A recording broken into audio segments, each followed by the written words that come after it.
CyanogenMod just made a major leap to becoming more stable on your device. I'm Joe Levi for Pocketnow, and this is a look at CyanogenMod 10.1M.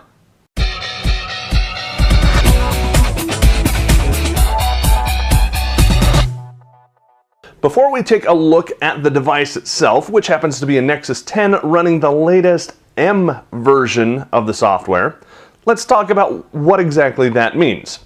CyanogenMod comes out with what they call nightlies, which are, well, they're available as you'd expect almost nightly. They're very experimental, they have all of the commits from the previous day, and they're usually somewhat broken.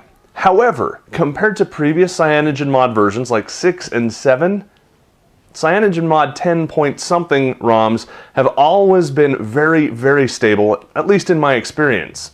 On the race to a stable version of the ROM, the team usually releases a couple release candidates. These release candidates are relatively feature complete, they're relatively stable, they may still have some known bugs, but they're ready for prime time and ready for mainstream use. They usually go through 1, 2, maybe even 3 of these before they finally release a stable version of the ROM. Recently, CyanogenMod started introducing an M version of their ROM, or a monthly. A monthly is kind of like a nightly, released every month, except it's more feature complete and it's more milestone based than just nightlies are. It should also be a bit more stable.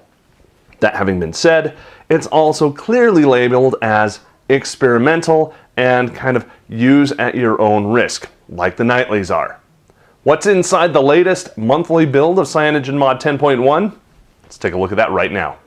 This is CyanogenMod 10.1 monthly running on my Nexus 10. Let's go ahead and take a look over here in settings at about, and I'll show you what I'm talking about. It is running Android 4.2.1, and this is right down here, the 10.1 2013 January 21st experimental M1 build. That's how you can tell if it's a monthly versus a nightly. A monthly is going to have the M1. Next month, presumably, we'd have an M2, and so on until we finally get some release candidates and then a stable build. So let's take a look at what's included. First of all, while we're in About Tablet, CyanogenMod statistics. This is not uncommon. You've probably seen this before. It's how the CyanogenMod team gathers and collects information about errors and whatnot so that they can go through and correct things without you having to submit a bug report.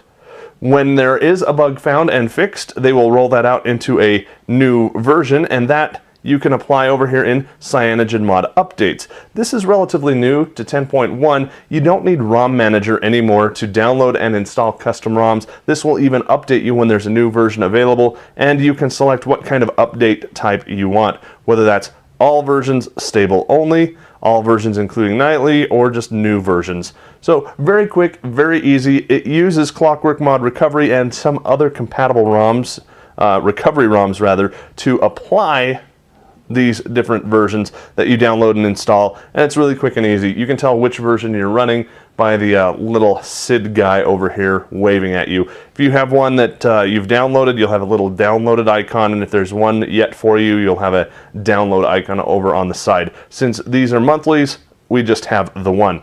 Let's dig into some more of the settings and see what we have. We do have the Performance tab, which you have to go through and do your multi-tap. We showed you how to do that in a previous video to show the developer options. Once that's done, you'll have this Performance option, a little disclaimer, and then we can come in here and look at our processor stuff. You can change your governor to one of these 3. It defaults to interactive. We talked about governors in a previous episode, but you notice down here we cannot change our minimum and maximum speed, so we can't go in and overclock, at least not yet. So that's one thing that isn't yet wired up in this particular version of the build. We also have memory management to allow purging of assets. I turned that on to speed things up a little bit. 16-bit transparency if you want to decrease your colors so you can get more performance. With the Nexus 10, I haven't needed that. And over here we have surface improvement, which I've gone ahead and turned up to fix color banding and blur effect versus the default, which is just to fix color banding. Looks a little bit nicer in my personal opinion.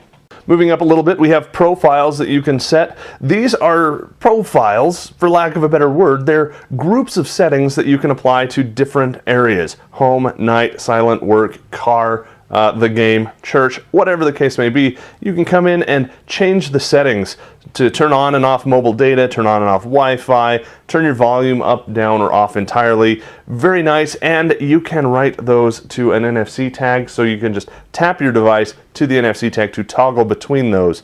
Very quick, very easy. You can also then come back into settings and use profiles in there, or use your power button to go through and switch your profile to something else. Fast, easy, I like it. Let's see what else we've got in here. Of course, we've got themes. I don't have any extras installed on here. It comes with just a couple. If we wanted to, we can change from default over here to this nice green one. We'll apply that. And yes, I want to apply anyway. I'm just saying that there are some assets that aren't available for my particular screen resolution. I've never had a problem with that message coming up ever. It always just works. You can see now that my icon's on the top, my coloring is now green. And I have these super cool, I don't know, Skittles colors over here for my icon. So it just makes things a little bit more fresher, a little bit more bright and vibrant. And of course, you can download these themes from the Android Play Store. Download them, install them. Some are free, some cost money. Play around, see what you like. Let's go back over here into settings again.